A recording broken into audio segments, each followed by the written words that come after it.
hadirun jamaah rahimakumullah, hari ini kita sama-sama mengikuti rangkaian yang pertama Isra wal Mi'raj Nabiuna Muhammad sallallahu alaihi wasallam, yang kedua khol guru sekumpul yang kita tahu tentang karamah, kemuliaan, keberkahan semua Allah berikan tatkala orangnya telah tiada, karamahnya didengar sama Allah dan ditampakkan kepada kita.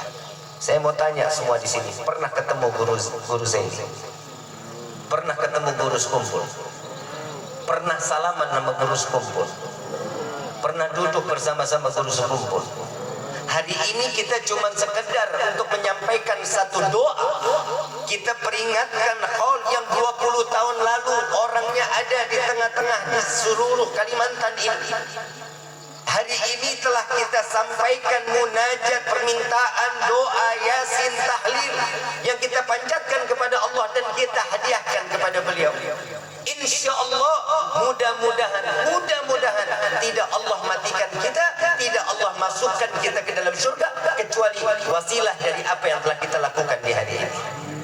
Amin ya Rabbal. Bib, memang bisa Bib. Orangnya kita nggak pernah ketemu, salaman kita nggak pernah salaman.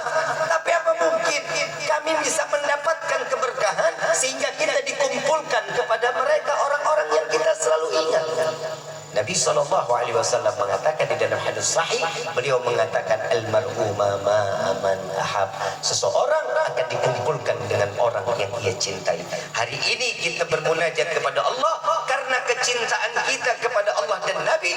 Wasilah orang saleh yang kita sebut namanya, yang kita kirimkan hadiah doanya, tidak akan mungkin kalau doa ini tidak disampaikan kepada beliau, dan Allah akan mengizinkan pertemuan itu kelak nanti di yaumil qiyamah dikumpulkan kita dengan orang-orang saleh.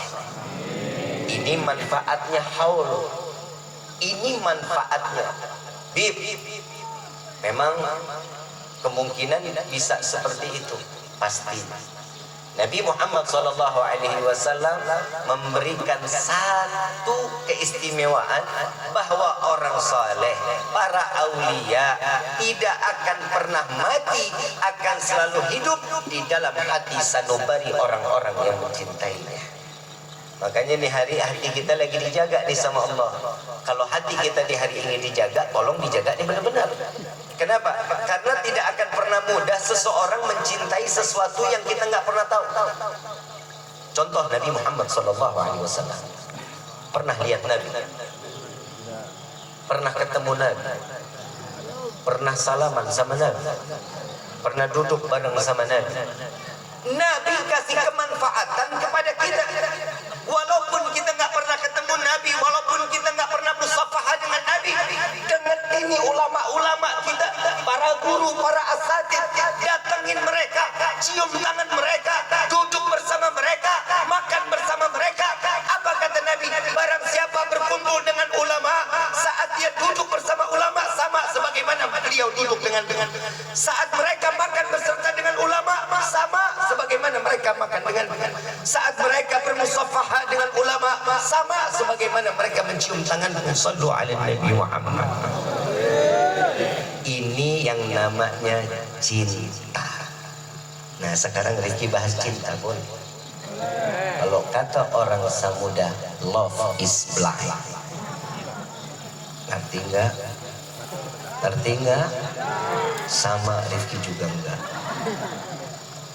Yang namanya cinta itu buta. Rizky yakin semua yang datang di dalam tempat ini bukan hanya orang Samuda. Ada orang luar dari Samud. Ada yang orang luar dari kota Sampitnya ada. Kenapa jauh-jauh datang ke sini? Semua ada daya tarik Allah Rabbul Alamin narik kita ke tempat ini, duduk di dalam majlis ini. Wallahi tidak lain dan tidak bukan, yang pertama karena Allah ridha, yang kedua Nabi Muhammad ridha, yang ketiga Guru Zaini ridha kita hadir di dalam majlis ini. Sallu ala Nabi Muhammad. Kalau nggak ada yang ridha nggak bakal kumpul kita. Faham sampai sini? Udah paham apa belum? Kalau udah paham saya Rizky tutup sama doa ya. Udah paham belum? Emang nggak dengar dari tadi Rizky ngomong kan? Ibu bapak yang dirahmati oleh Allah, ada yang menarik dari peristiwa Isra wal Mi'raj. Allah menyatakan, kita tanya dulu deh, kita ini manusia apa bukan? Manusia bukan? Benar. Tapi kadang-kadang tingkah laku kita ngelebihin manusia. Sombong hampir kayak iblis. Tingkah laku songong kayak binatang. Betul nggak? Kadang kan kita manusia suka berubah-ubah. Makanya di dalam sholat Nabi ngajarin kita di dalam sujud terakhir, ya mugallibal qulub tsabbit qalbi ala dinik. Kalau orang hatinya udah tegap, udah tahu, sudah mentok kepada agama, semua tingkah kita tahu bahwa kita seorang manusia. Kita tanya sekali lagi, kita manusia apa bukan? Manusia apa bukan? Kalau dibilang manusia, iya benar Bib. Kita ini semua manusia. Yakin kita manusia. Yang kedua, Rifki tanya, kita ini hamba Allah apa bukan? Kata siapa? Ayo jawab.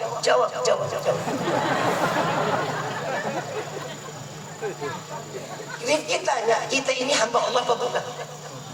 Kata siapa? Kata diri kita sendiri, karena kita manusia Allah berikan kepedean. Tahu kepedean? Terlalu nyadar dirinya, suka berlebihan. Yang namanya hamba, definisi hamba itu menjalankan perintah Allah, menjauhkan larangan. Itu hamba. Kalau kita mah dibalik. Yang diperintah kita langgar, yang harus kita tinggalin malah kita jalani. Ini kita enggak sih semua. Kalau kita saya doang. Kadang manusia itu suka memilih sesuatu yang enggak pas buat dirinya. Dan siapa yang dikatakan oleh Allah sebagai hamba? Allah menyebut satu orang manusia yang jelas manusia. Laqad ja'akum rasulun min anfusikum, akan datang seorang nabi dan rasul dari golongan kalian. Wahai manusia, Nabi Muhammad jelas kita dikatakan manusia, Nabi Muhammad manusia. Tapi untuk masalah Isra wal Mi'raj, Allah tidak yang memanggil dengan seorang manusia, melainkan Allah memanggilnya subhanalladzi asra bi abdihi lailan minal masjidil haram ilal masjidil aqsa alladzi barakna haulahu linuriyahu min ayatina innahu huwas sami'ul basir. Maha suci Allah yang memperjalankan seorang hamba. Siapa hamba tersebut yang dimaksud oleh Allah? Nabiuna Muhammad. Itu Nabi Muhammad dipanggil seorang hamba, maktub di dalam Al-Quran, tertulis sebagaimana firman Allah. Kalau kita kan kadang Allah ya ayuhan nas, Allah manggil kita ya ayyuhalladzina amanu. Allah manggil kita ini banyak panggilannya. Kenapa?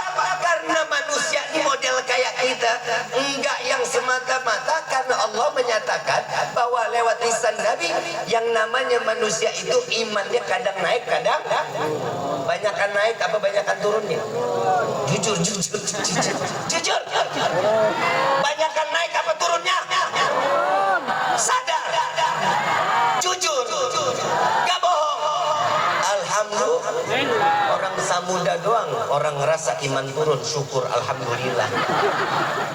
Orang di mana-mana kalau iman lagi turun jangan syukur dulu, tapi kalau sadar alhamdulillah. Kenapa?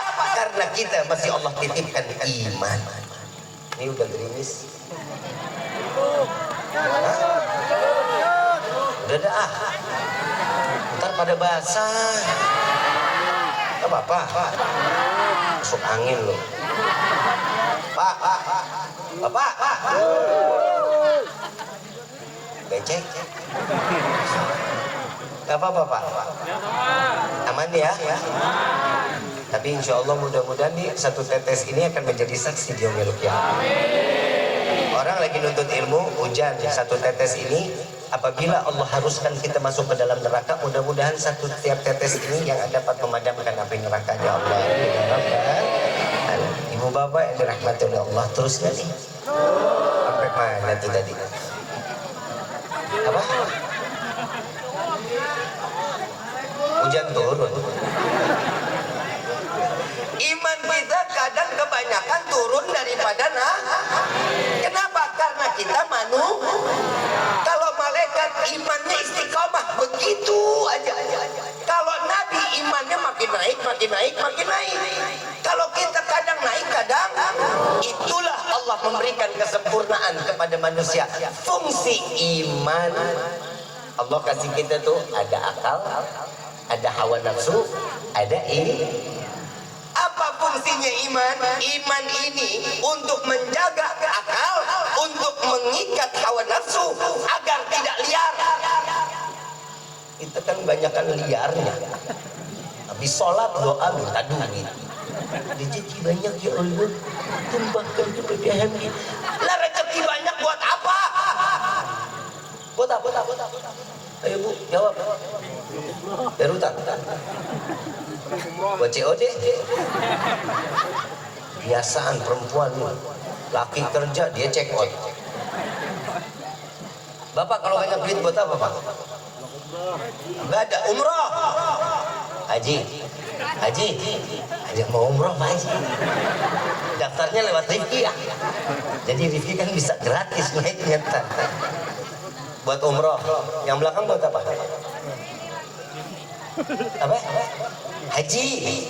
Ibu. Umroh haji. Anak muda? Emang belum? Emang belum? Maaf Pak. Nih yang udah kawin banyak. Udah banyak. Hujan begini nih pulang sampai rumah orang yang dingin-dingin di jalan ketemu istri hangat.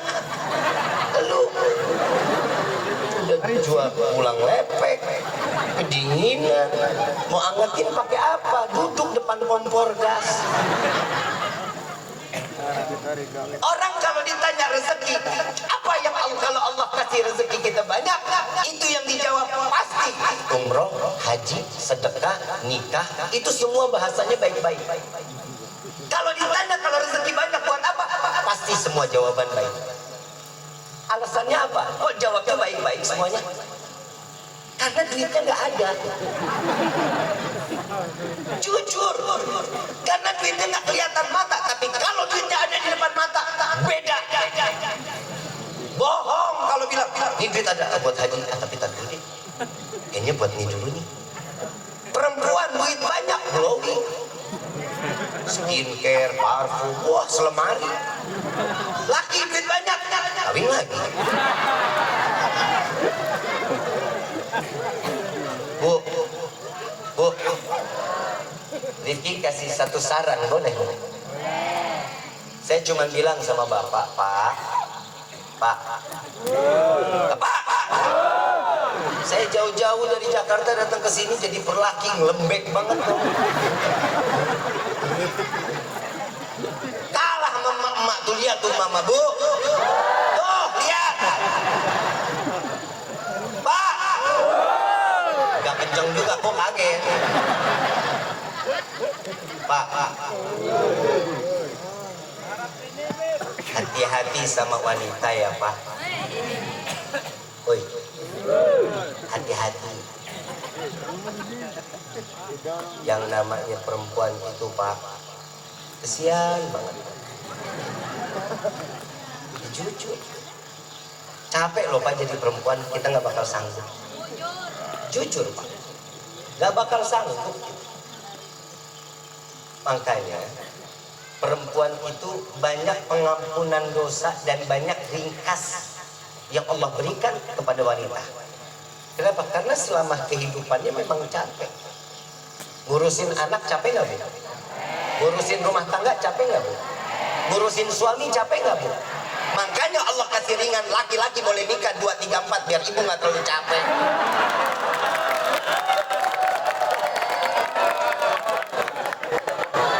Salahnya di mana guru? Tadi bilang capek. Salah sendiri. Emang dunia tempatnya capek. Mau enak mati. Itu dunia, betul nggak Bro? Laki senang kalau digituin. Jangan jangan. Ini saya cuma mau bilangin doang sama suami ini, istri itu buat ngelayanin kita, bukan berarti dia babu loh buat kita. Hati-hati loh. Sembarangan nih. Yang namanya wanita istri itu, yang namanya nyapu, ngepel bukan kewajiban seorang istri, Pak. Nyuci baju, nyetrika, jemur bukan kewajiban istri. Salah kita, Pak. Kewajiban istri itu cuma Allah kasih dua, taat kepada Allah dan taat kepada. Jadi kalau ibu disuruh masak sama suami, masak. Kalau ibu disuruh nyuci, nyuci. Kalau ibu disuruh ngepel, ngepel. Kenapa? Fungsinya Allah memberikan kita ibadah. Ibadah itu bukan hanya sholat dan baca Al-Quran, tapi saat ibu ngurusin seorang suami adalah ibadah. Begitu juga bapak cari rezeki yang halal untuk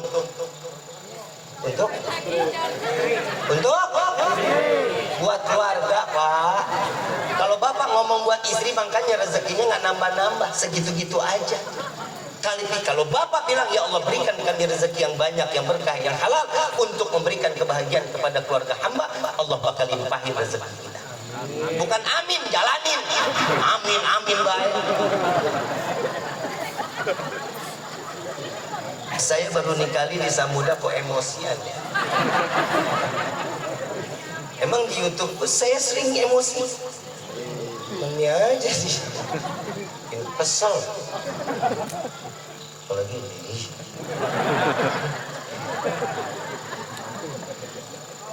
Ini Isra Mi'raj ya, bahas ya. Boleh ya? Berhenti nggak hujannya? Mumpung berhenti, jalan dah pulang yuk. Allah Subhanahu wa ta'ala memberikan kemuliaan dan keberkahan. Di dalam perjalanan Isra wal Mi'raj, Nabi SAW itu dalam keadaan dalam tahun kesedihan, kehilangan istri yang soleha. Saya yakin, Bapak maaf Pak, kalau ibu mati di bapak amin, amin aja ibu mati amin, udah pegel banget emang. Pak, ibu mati, bapak sedih nggak? Lah di depan kamu aja kelihatan nangis. Begitu di makam, ya Allah, cepet keringnya kuburannya ya Allah, biar bisa kawin lagi ya Allah. Usah Pak. Nabi kehilangan seorang istri yang saleh, Siti Khadijatul Kubra, sedih menyayat hati. Nabi nggak nafsu ngapa-ngapain. Kenapa? Bu, mau dicintain sama bapak, mau dicintain sama suami, mau dengar nih kisahnya Siti Khadijah. Rasulullah pulang pagi-pagi, setelah ngajar pulang sampai rumah, ngelihat Siti Khadijah lagi nyusuin Siti Fatimah binti Muhammad Rasul sallallahu alaihi wasallam. Saat beliau sedang menyusui, Nabi ngelihat dari belakang, Nabi netes air mata. Karena tahu sebagaimana Siti Khadijah adalah seorang saudagar. 70% tanah Mekah milik Siti Khadijatul Kubra. 70%. Hampir seluruh tanah Mekah punya Siti Khadijah. Seorang saudagar kaya raya, semuanya berhasil, bisnisnya jalan semua. Tapi begitu menikah dengan Nabi, sampai Nabi menangis di saat pagi itu melihat Rasulullah, melihat Siti Khadijah, badannya cuma tulang sama kulit. Nggak ada lagi keistimewaan, tinggal di tempat yang seadanya. Yang keluar lagi bukan ASI satu nyusui Siti Fatimah, kecuali darah segar yang keluar dari Siti Khadijatul Kubra. Nggak ada yang bisa dimakan. Nabi menetes air mata. Siti Khadijah ngelihat, ya Rasulullah, engkau sudah pulang wahai suami. Apa yang membuatmu menangis wahai kekasihku? Wahai Khadijah, engkau adalah wanita, seorang saudagar, kaya raya. Begitu engkau menikah denganku, habis semua harta. Apakah kau ingin menyelesaikan rumah tangga bersamaku? Kata Nabi. Siti Khadijah bilang sambil tersenyum, ya Rasulullah, aku ridha, aku ikhlas. Seandainya Khadijah mati lebih dulu ya Rasulullah, Rasulullah tahu kalau Siti Khadijah ini dimakamin duluan.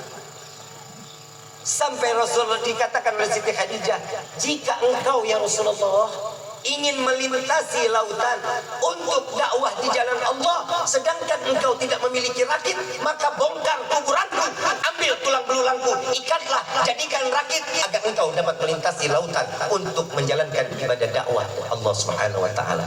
Ini istri soleha, enggak kayak ini baru modalin cincin 2 gram nih yang ya, ini buat modal usaha kita ya, mudah-mudahan berkaya ya. Wah, awalnya begitu Pak, begitu sukses Bapak nggak ada kesempatan waktu lagi nyusun bagaimana ini usaha bisa bagus, gimana caranya rezeki bisa terus lancar, mulai nuntut Pak. Sombong. Ingat nggak, kalau bukan karena cincin yang aku kasih buat modal usaha, kamu nggak bakal jadi apa-apa.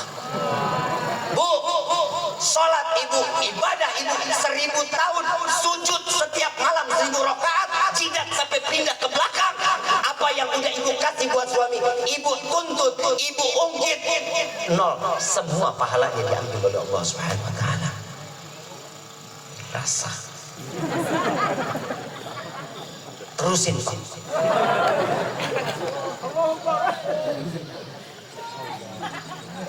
Tapi jujur Pak, bukan wanita-wanita yang ada di Samudra, ini wanita-wanita solehah, istri-istri solehah, calon-calon bidadari surganya. Tapi bohong. Emang pernah lihat bidadari Bu? Mina aja. Emang pernah lihat bidadari? Belum pernah. Coba deh nengok ke kanan kiri deh. Emang bidadari perempuan Pak, nggak ada bidadara. Suka semau-maunya aja. Ibu bapak yang dirahmati oleh Allah. Yang pertama Siti Khadijah meninggal dunia. Yang kedua, paman yang paling dicintai dan menjaga Nabi Muhammad SAW, Abu Talib. Sayyidina Abu Talib yang menjaga Nabi meninggal di tahun itu juga. Dan di saat itu Nabi udah nggak pengen ngapa-ngapain, udah makan nggak mau, cuman ngimamin masjid, selesai pulang, nggak banyak ngomong. Tapi Allah tahu betul cara menghibur Nabi Muhammad SAW. Bisa kebayang saat dimana Rasulullah dilihat oleh Allah dalam keadaan sedih, Allah nggak mau melihat Nabi sedih. Allah tahu cara menyenangkan Nabi, dikirimkan malaikat Jibril untuk membawa kendaraan yang bernama Burak menjemput Nabi Muhammad SAW dari Mekah ke dari Masjidil Haram ke Masjidil Aqsa, dari Mekah ke Masjidil Aqsa, dari Masjidil Aqsa sampai ke Sidratul Muntaha, sampai ke Baitul Ma'mur, berjumpa dalam keadaan yang qadha, dalam keadaan terlihat dan memandang bahwa Allah Rabbul Alamin, dan bertatap langsung dengan Nabi Muhammad sallallahu alaihi wasallam. Jadi kalau ada yang bilang Nabi Muhammad Isra Mi'rajnya itu ilham, salah. Kalau ada yang bilang Nabi Muhammad itu Isra Mi'rajnya mimpi, salah. Kalau yang dikatakan seorang hamba lailan minal masjidil haram ilal masjidil aqsa, seorang hamba yang diperjalankan oleh Allah dari Masjidil Haram ke Masjidil Aqsa yang penuh keberkahan. Kalau seorang hamba berarti kita ruh dan jasad menjadi satu dan dia menjadi seorang yang ibadah, maka itulah dikatakan seorang hamba. Berarti kita nyata. Paham ya? Jadi ini tunggu dulu, sepakat dulu. Percaya nggak kalau Nabi Muhammad berjumpa dengan Allah? Yakin apa enggak? Kalau yakin berarti iman yang punya main. Akal nggak bakal main. Akal buat berubah, jangan pernah ikut campur untuk mengelola iman.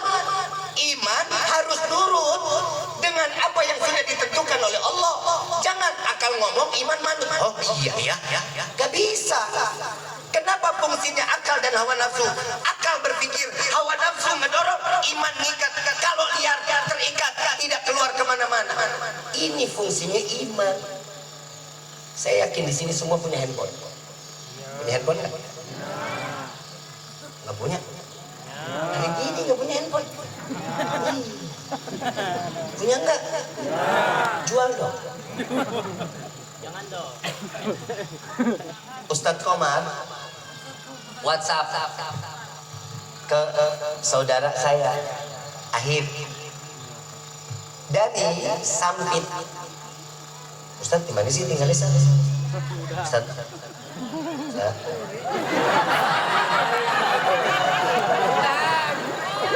biar gue tahu gini.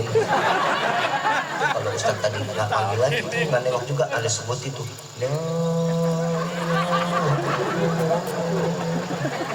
Ustadz tinggal di mana? Samuda apa di? Samuda. Ustadz tinggal di Samuda. Ustadz Komar tinggal di Samuda. Ahib sama saya tinggalnya di Kabupaten Kuningan, Jawa Barat.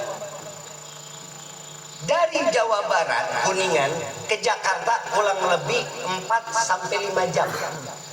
Kuningan, Jawa Barat ke Jakarta Soekarno-Hatta kurang lebih 4-5 jam. Naik pesawat sampai ke Sampit kurang lebih 1 jam 45 menit. Berarti berapa jarak udah tuh? Berapa jam? 6 jam 30. Ustadz WhatsApp ke Kuningan. Assalamualaikum Ustadz Ahib, apa kabar? Habib ada. Contoh, beliau WhatsApp saya jam 8 malam persis tepat sampai ke Kuningan. Handphonenya Ahib jam 8 tepat lewat 3 detik. Percaya apa enggak? Percaya apa enggak? Tahu nggak jalannya itu kemana sih? Logika perjalanan aja dari Kuningan ke sini itu kurang lebih 6 jam 30 menit. Masa cuman WhatsApp sampai ke Kuningan 3 detik nyampe? Masuk akal? Tahu jalannya kemana WhatsApp itu? Dari Ustadz larinya ke satelit dulu. Satelit adanya di mana? Emang lu yang nganterin ini ya, tolong sampein nama Habib. Kan enggak. Itu satelit lari ke satelit, dari satelit ke provider, dari provider lari lagi ke handphone. Itu dari ujung ke ujung. Kalau ditempuh jalan kaki gak bakal sanggup, betis pecah. Percaya? Kenapa urusan handphone percaya? Urusan Isra Mi'raj Nabi nggak percaya? Padahal Allah sudah yakinkan di dalam Al-Quran, idza arada syai'an ayyakula lahu kun. Allah yang punya mau, nggak bakal bisa kita pikir pakai otak, nggak bisa. Yang kedua, center, tahu center? Perjalanan Isra wal Mi'raj Nabi itu bisa dihitung dengan kecepatan cahaya. Center saat kita on di Rifki sini, nyalahnya di mana?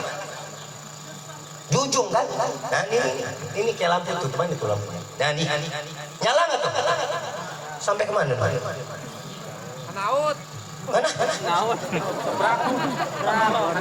Dia jalannya pelan-pelan apa langsung? Itu namanya kecepatan. Percaya? Kenapa urusan senter, urusan lampu percaya? Padahal kalau listriknya dicabut mati, nggak ada baterainya, nggak bakal nyampe. Tapi Allah memberikan keistimewaan kepada Nabi, dinaikkan ke Burak dari Mekah ke Masjidil Aqsa, yang perjalanan pulang pergi itu kurang lebih 3 bulan. Disitulah Allah memberikan keistimewaan kepada Rasulullah. Ternyata apa yang membuat kegembiraan Nabi saat Rasulullah dalam keadaan sedih? Apa ibrah, apa contoh, apa yang harus kita ikuti dari apa yang diada di peristiwa Isra wal Mi'raj? Ternyata kebahagiaan seorang hamba bukan berupa uang, bukan seorang istri, melainkan hidayah dan sujud kepada Allah. Itu yang membuat kebahagiaan di dalam kehidupan seorang manusia. Allah bisa membahagiakan Nabi di tengah malam, di sepertiga malam. Allah mengundang Nabi berjumpa dengan Allah. Itu maksudnya tahajud. Paham? Tahajud. Saya yakin di sini semua pernah bangun tengah malam, pipis doang. Padahal cara Allah emang begitu. Pak, sorry, saya nggak tahu kalau ada bapak di belakang, maafin ya Pak ya. Pokoknya bukan berarti saya tidak memandang bapak, pasti ada di dalam hati saya. Pak, ternyata yang bikin bahagia itu adalah tatkala seorang hamba sujud ke hadapan Allah. Itu yang buat hati seorang hamba menjadi bahagia. Bukan duit, bukan laki-laki tampan, bukan wanita cantik, Pak. Tapi tatkala seorang sujud kepada Allah, disitulah letak kebahagiaannya. Kalau di sini yang masih gadis dipanggilnya apa? Perempuan. Kalau masih gadis dipanggilnya apa? Jangan. Hah? Kalau yang laki?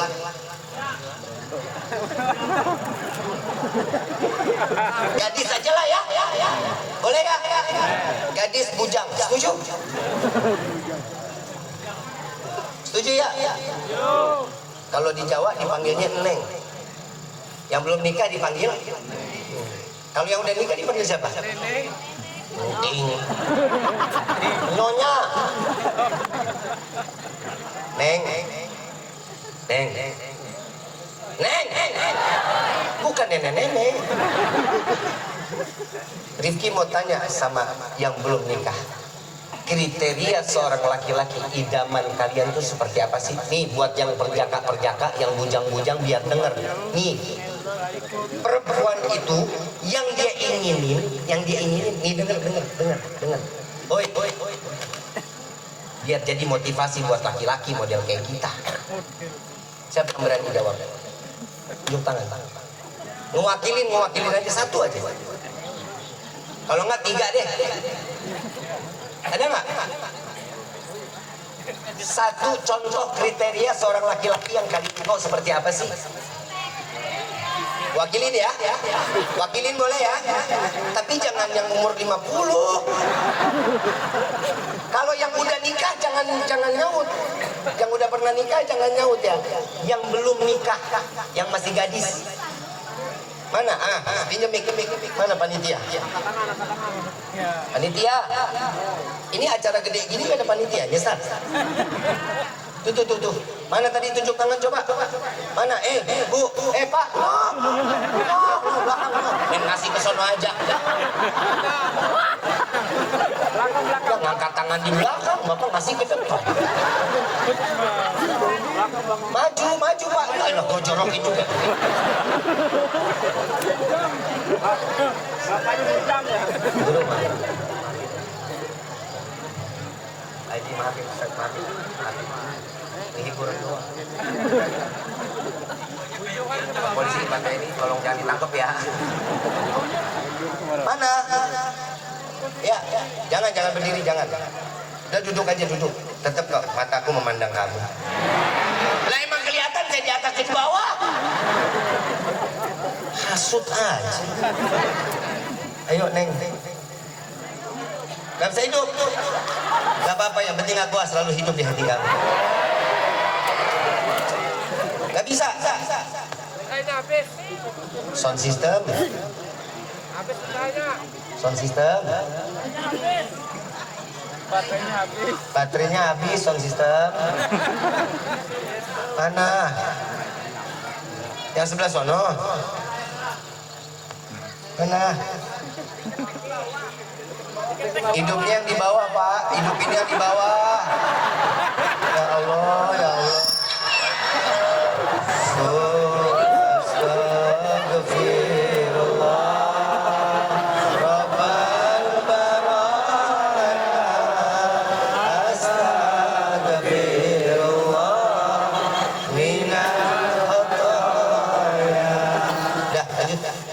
Assalamualaikum Habib. Waalaikumsalam, masuk.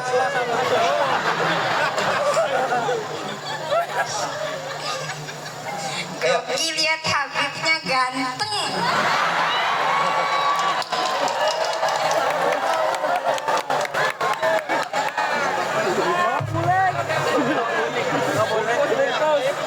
Bukan apa, Ustaz. Dia ngomong Rifki senang tapi deg-degan, yang di rumah lagi nonton. Gimana, Neng? Kriteria seorang laki-laki calon imam buat Neng seperti apa? Kada usah jauh-jauh, kayak Habibnya sudah cukup.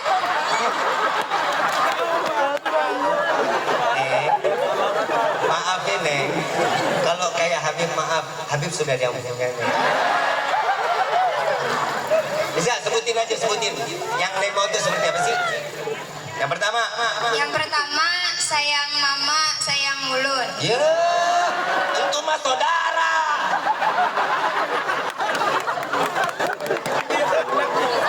Saudara namanya. Ya nggak apa-apa. Terus sayang ibu, sayang bapak. Terus Yang pastinya taat agama, taat agama, tanggung jawab. tanggung jawab. Udah. Bohong. Cari lagi yang lain.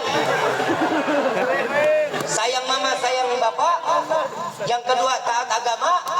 Yang ketiga tanggung. Bohong. Lagi yang lain. Mana? Siapa yang berani? Masa cuma satu yang berani? Sebelah sini. Oi. Ah tuh sebelah sana pakai kerudungan hitam jangan sampai lepas. Maaf Pak, maaf banget Pak. Ya. Ini SMP, SMA atau udah selesai sekolahnya? SMA. Nah, okay. Ayo. Assalamualaikum, Beb. Waalaikumsalam. Perempuan nih orang. Beb atau Bib? Saya curiga urusan beginian. Coba nih. Kriteria. Laki saya nggak kasih mic. Saya yang wakili. Tenang aja lu. Ayo. Kriteria yang Neng suka laki-laki seperti apa? Soleha. Soleha perempuan. Saya sakit jadi sehat di sini. Coba lagi soleha. Gak apa-apa. Belajar di kehidupan itu, belajar dari yang salah karena itu yang bisa bikin kalian untuk maju ke depan. Ayo lagi, kedua soleh. Yang pertama soleh, yang kedua Taat agama. soleh. Sama. Duh, kalau aku turun juga. Soleh, terus Bungas. ganteng. Oke, terus. Ini udah ambil jujur nih anak nih. Anak santri. Anak pondok. Santrinya masih belajar gimana punya anak. Sudah macam-macam kalau kamu. Jadi anak pondok ya. Anak pondok ada nggak di sini? Wah. Udah. Ada lagi? Ada lagi nggak? Soleh, bungas, terus. Enggak, sugi itu pikiran bapak aja. Kalau kita nyari yang sugi Pak, kita laki-laki nyari perempuan yang sugi, itu sunnah loh.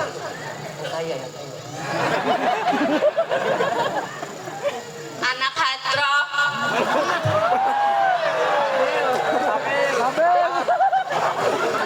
Untuk urusan ini kok nggak ikut campur. Mungkin dia ada daya tarik ke kalian, tapi kalian tidak membuka peluang, ya kan? Itu hati-hati, bahaya. Tapi maaf, laki-laki harus mahal, karena perempuan itu sering ngejual PHP. Sudah? Ada lagi satu lagi. Tadi apa? Soleh, bungas, anak pondok, hadroh. Tiap hari lo di kebun. Ada lagi? Satu lagi. Yang depan nggak ada nih. Naik Pajero. Ini di depan nggak ada gadisnya. Sudah bersuami. Hah? Coba mana? Satu lagi. Ibu-ibu yang depan. Mana? Dan. Aduh. Mau? Boleh. Ada lagi nggak? Yang depan ibu. Ada di sini. Mana? Nah, ini. Pak, biar cepat dioper-oper aja, Pak. Dioper biar cepat. Kesian bapaknya. Nah, ini buat yang di sini. Anda. Mana yang gadis? Satu lagi ini terakhir. Ini kita selesai jam berapa, Ustaz? Jam 12. Hah? Jam 12. Tambahin, enak aja lu. tambahin harinya. Sultan aja. Mana orangnya? Nah itu. Dioper Bu, tolong. Tolong, mana tolong. Berdiri, berdiri. Tolong. Assalamualaikum, Bib. Waalaikumsalam warahmatullahi wabarakatuh. Masuk. Contoh, pengen laki-laki kriteria kayak apa sih? Buat apa gadis-gadis muda? Yang soleh, Terus, ganteng, terus, sugi. ini jujur nih. Nah, ini jujur. Terus,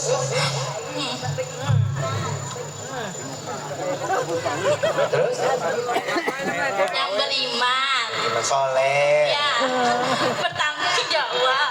bertanggung jawab, soleh, ganteng, sugi, bertanggung jawab, terus Beriman. sama. Bikin beriman mulu sih.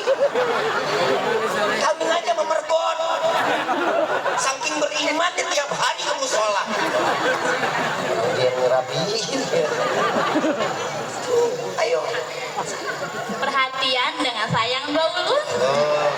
Perhatian dan juga sayang. Neng, semua yang kalian inginkan itu sempurna. Siapa laki-laki yang paling sempurna di dunia ini? Yang kaya, soleh, ganteng, tanggung jawab, taat, semua ada pada dirinya kecuali Nabi Muhammad SAW. Kami laki-laki yang ada di sini, kami laki-laki yang ada di depan mata kalian ini, kami tidak sesempurna Nabi Muhammad SAW, tapi kami memiliki cinta yang akan membawa kalian sampai masuk ke dalam surganya Allah. Muluk-muluk banget. Percuma dikasih kaya juga yang ngabisin elu. Maaf, beribu maaf, kalau kita mau cari yang sempurna cuma Nabi. Nabi Muhammad itu makhluk manusia paling sempurna. Enggak ada cacat, enggak ada celah untuk kita menghina Nabi Muhammad SAW. Enggak ada. Sempurna Nabi, tanggung jawab ya Nabi, penyayang ya Nabi, yang perhatian ya Nabi, yang semuanya dari ujung rambut sampai ujung kaki sempurna Nabi Muhammad SAW. Kalau mau cari yang sempurna, nggak bakal ada Pak, Bu. Hidup kita nggak ada yang sempurna. Apalagi seseorang yang sudah memiliki ikatan suami istri. Kalau kalian sudah berani menikahi, berarti istri menganggap seorang suami sempurna dan seorang suami menganggap istri tersebut menjadi sempurna di matanya. Inilah keluarga yang sakinah, mawaddah, warahmah. Paham ya Pak? Jadi nggak ada pikiran, makanya Pak, kita kadang laki-laki, maaf ya Pak, laki-laki disuguhin perempuan 1000 nggak akan pernah puas Pak. Perempuan dikasih satu laki-laki walaupun satu pernah mengecewakan, tidak akan pernah laki-laki itu diberikan tempat lagi di dalam hati kalian. Berusaha imanlah kepada Allah, dekatlah kepada Allah agar kebuka hati kita. Cukup suami kita yang selalu ada di hati. Jelek, susah, buruk, apapun yang ada di mata kita, dia adalah suami kita. Begitupun seorang suami, dia adalah istri kita. Mudah-mudahan Allah jaga keluarga kita menjadi keluarga yang sakinah, mawaddah, warahmah, sebagaimana Siti Khadijah dan Rasul Sallallahu Alaihi Wasallam. Ini adalah kesempurnaan. Yang namanya manusia kalau mau bahagia ya Allah. Saya punya kisah pribadi di dalam hidup saya. Rifki pernah jalan dari pondok pesantren guru kami Habib Gures bin Qasim bin Ahmad Baharud, jalan kaki sampai ke mobil, naik mobil, Habib yang bawa mobil. Begitu Habib bawa mobil sampai kita mau ke markas Majlis Rasulullah yang ada di Jawa Barat, yang ada di Kabupaten Kuningan. Perjalanan itu kurang lebih 22 kilo, 24 kilo. Selama di dalam perjalanan itu saya nggak ada diajak bicara. Rifki duduk di samping kiri, yang bawa mobil Habib nyender aja nggak berani. Itu namanya murid kepada guru. Murid kepada guru tidak akan melakukan sesuatu sebelum mendapatkan perintah dari guru. Kalau kita kan beda. Guru nggak ngomong, kita nanya. Guru ngomong, kita yang salah. Ini kita, maaf, orang yang namanya adab di ta'lim muta'alim tidak akan dapat keberkahan ilmu dari seorang guru apabila dia menyelah bahasa gurunya atau dia bertanya lebih dulu. Itu kurang adab. Guru diam, terus tiba-tiba nanya, guru ini begini, itu nggak boleh. Itu kalau di dalam adabul insan, di dalam kitab ta'lim wa ta'lim nggak boleh. Kenapa? Bisa menjadi dosa besar. Paham ya? Jadi kalau nggak ditanya jangan bertanya. Sepanjang jalan Rifki jalan sama guru, nggak berani ngomong, nyender nggak berani, tas dipegang, begitu sampai 18 kilo, Habib baru ngomong, Rifki, senderan aja. Saya pikir dalam hati, Alhamdulillah ya Allah, nyender juga aja. Ya Allah. Lah berasa Pak, 18 kilo kagak nyender kan Pak? Begitu sampai disuruh nyender, Habib ngomong, Ki, tahu nggak kenapa dari tadi saya nggak bicara? Saya fokus 50% saya fokus ke jalan, 50% saya pikir bagi-bagi. Saya pikir keluarga saya pikir bagaimana pondok, bagaimana santri-santriwati, bagaimana kehidupan kami, anak-anak saya di akhir zaman nanti, di yang masa mendatang nanti. Itu difikirin sama guru. Yang namanya murid udah ngomong begitu, tahu nggak? Saya bilang, Habib, kalau Habib ada masalah, coba cerita ke Rifki. Mungkin Rifki bisa jadi pendengar walaupun nggak bisa ngasih solusi. Orang kalau udah kebuka, keluar, bisa tenang hatinya, pikirannya kan agak berkurang, nggak terlalu berpikir. Terus Rifki bilang, nggak usah Ki, nggak ada apa-apa, ini cukup saya aja, kata Habib. Rifki tanya, kayaknya Habib butuh refreshing deh, Habib. Refreshing, tahu refreshing? Healing, tahu healing? Jalan-jalan. Ngerti nggak? Study tour. Ngerti? Main. Begitu Habib, saya Rifki bilang, Habib butuh refreshing kayaknya. Habib suka laut atau gunung. Habib nengok ke saya, Habib senyum sama saya. Terus saya dibilang sama Habib, maafin Rifki, Anda nggak butuh refreshing, Anda butuhnya taufik dan hidayah dari Allah. Taufik hidayah. Gak bisa ngomong, gak nyender lagi saya. Tegang bener jawabannya. Ternyata kebahagiaan seorang hamba bukan hanya berupa uang, bukan hanya refreshing, bukan hanya sesuatu apapun yang bisa kita lihat dengan mata, namun membahagiakan hati, melainkan saat kita sujud. Itulah bentuk kebahagiaan seorang hamba tatkala dia berjumpa dengan Rabbul Alamin. Ini fungsinya Isra wal Mi'raj. Mi'rajnya seorang mukmin tatkala sujud. Ada pelajaran banyak nih kalau kita bahas Isra wal Mi'raj hari ini sampai jam 5 pagi nggak bakal selesai. Mau dipaksain? Sampai jam 5. Mau? Setuju? Sanggup? Kuat? Saya enggak. Copot lidah saya bisa jam 5. Ngoceh aja. Ibu bapak yang dirahmati oleh Allah, apa hikmah yang kedua selain kebahagiaan kita menjadi satu kebahagiaan kepada seorang hamba, yaitu tatkala dia berjumpa dengan Allah, dia mi'raj, saat dia sujud, dia berdoa, itulah kebahagiaan. Saat kita lagi ibadah salat, itulah kebahagiaan seorang mukmin berjumpa dengan Rabbul Alamin di dalam salat. Yang kedua, apa seseorang yang membuat dirinya biar sadar dunia ini bukan tempat khayal yang akan abadi, melainkan dunia ini adalah tempat khayalan untuk setiap manusia. Pintar-pintar injakan kaki di dunia, maka akan selamat kita di akhirat. Yang pertama, saya ingin tanya, ini apa namanya? Ini apa namanya? Tepa. Kalau ibu bapak dipukul kepalanya, marah apa enggak? Marah apa enggak? Ini yang disebut al-mukarram.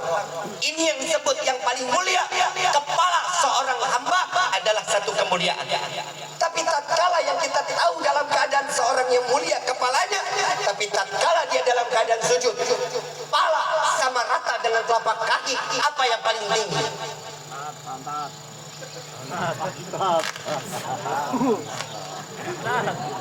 Saya nggak berani ngomong. Belakang, apa namanya? Belakang.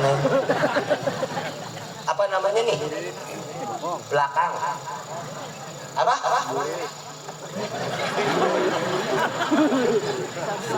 Ya itulah ya, paham kan ya? Saat lagi sujud, kepala adanya di mana? Di tanah nggak? Sama rata nggak telapak kaki? Yang paling belakang apa? Yang paling tinggi apa?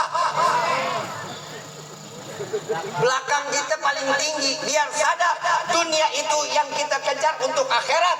Akhirat itu akan datangnya kematian. Tatkala kita tahu datangnya kematian, mau ngapain capek-capek ngejar dunia terus.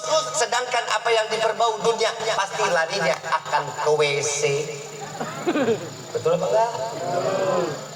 Bapak punya duit 14 triliun. Sehari semakan 1 miliar. Satu hari bapak makan 1 miliar. Harga lobster 800 juta. Tempe 75 juta. Ya kan kali. Ya kan cerita mah bebas dongeng. Bebas aja, udah dengerin aja. Apa ini? Sambal 15 juta. Sambal apa? 15 juta. Belian kali ini Gus. Bisa kebayang saat bapak makan nikmat, semuanya nikmat, berasa kenyang, dapat 1 hari, besok pagi buangnya kemana? Ada yang ditadangin lagi, sayang 800 juta. Ada yang begitu, ada. Gak ada, semua larinya pasti akan saat dunia yang kita cari ambil untuk urusan dunia, pasti akan terbuang untuk urusan dunia. Tapi dunia kita cari untuk akhirat, maka amaliyah tersebut akan kita gapai sampai di yaumil qiyamah. Tatkala disitulah Nabi Muhammad SAW akan membentangkan tangannya, membawa kita sampai ke dalam surganya Allah. Amin ya Rabbal. Ibu bapak yang dirahmati oleh Allah, banyak keistimewaan di dalam Isra wal Mi'raj. Bukan berarti Rifki tidak ingin terus mengulas ini semua. Sama-sama kita lagi mempelajari bagaimana hikmah dari Isra wal Mi'raj yang Allah berikan untuk kita. Apa yang Allah akan berikan kepada kita sehingga kita menjadi hamba yang terus dikatakan seorang hamba di hadapan Allah sampai di yaumil qiyamah. Jangan jauh dari Allah, ikutin dengan jalannya Nabi Muhammad SAW, maka kita akan menjadi manusia atau hamba yang selamat dunia, selamat akhirat. Mudah-mudahan di malam ini semua hajat kita Allah kabulkan. Mudah-mudahan apa yang kita inginkan diberikan oleh Allah. Amin ya Rabbal.